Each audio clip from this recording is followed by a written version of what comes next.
Business news now. And off the back of the...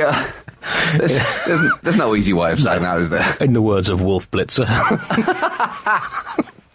Off the back of the ridiculous contraception discussions still taking place in America, some members of the Georgia House of Representatives have come up with an interesting way of combating them, introducing their own reproductive rights plan, No More Vasectomies, that leave, I quote, thousands of children deprived of birth.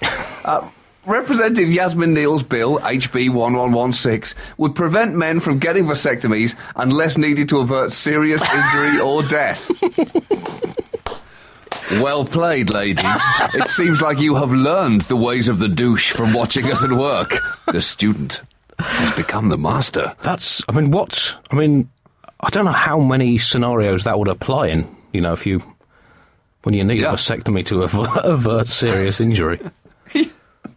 I mean, that's quite a narrow field, isn't it?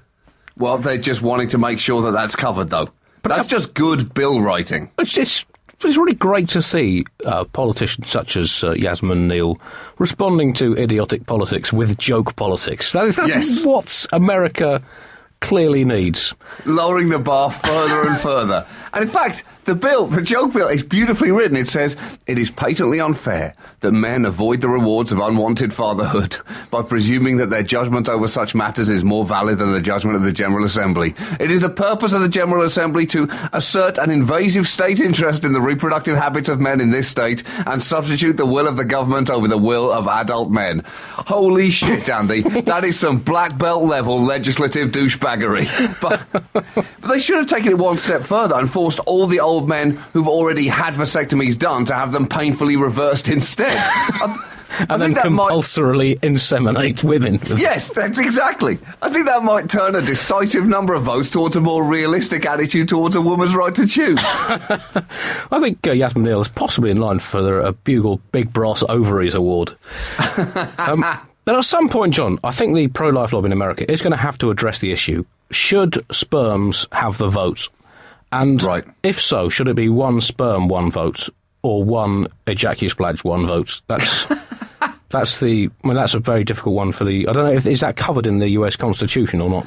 Well, I don't know. I mean, they were way ahead of their time, but not quite that far. Because I guess time is going to come, John, when scientists can analyse every sperm in the world and every egg in the world and work out how they would vote if they fertilised each other. And they have done some preliminary research on this. It turns out that sperms are actually very left-wing, but eggs are quite right-wing, which is why Republicans are so scared of gay marriage, but absolutely love lesbians, I think.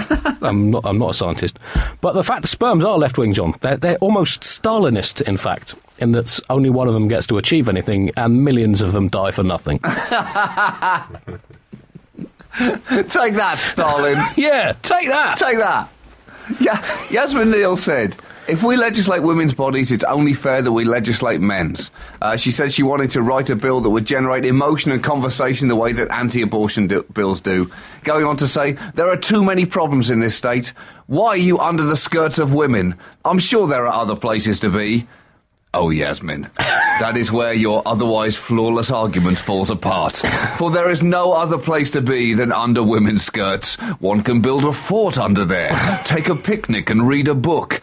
There's no place a man feels safer or more at home than hiding underneath a woman's skirt. I believe that Winston Churchill delivered most of his key World War II addresses from underneath some specially selected lady skirts. He said it helped him concentrate and made the acoustics much better. We will fight them on the beaches. We will fight them in the air. Keep still, Brenda. Stop shuffling around. I'm trying to read. We will never surrender. Brenda, you could have given me a courtesy heads up there.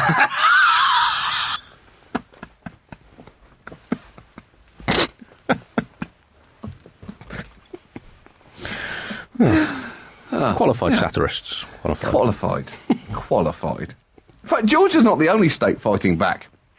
against men's reactionary involvement in women's health issues.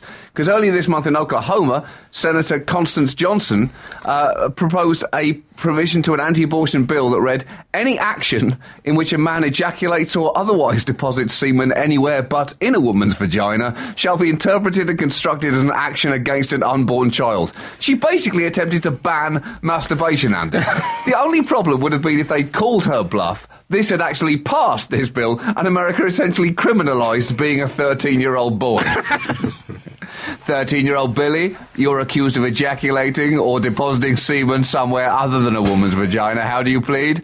Oh, God, Billy, what are you doing? Not here. Officer, take him to jail. I'm going to take that as a physical guilty plea. I'm sorry, Your Honour. It's just you said vagina.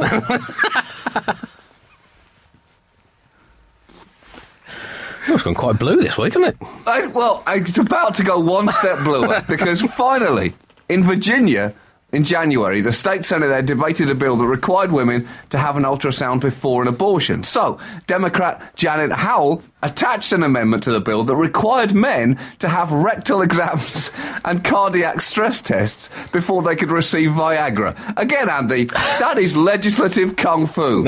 But forced rectal exams, OK, that's enough, ladies. You have made your point. But I've lived my life under the very strict rule that a conversation that features the phrase forced rectal exams is a conversation that has got way out of control.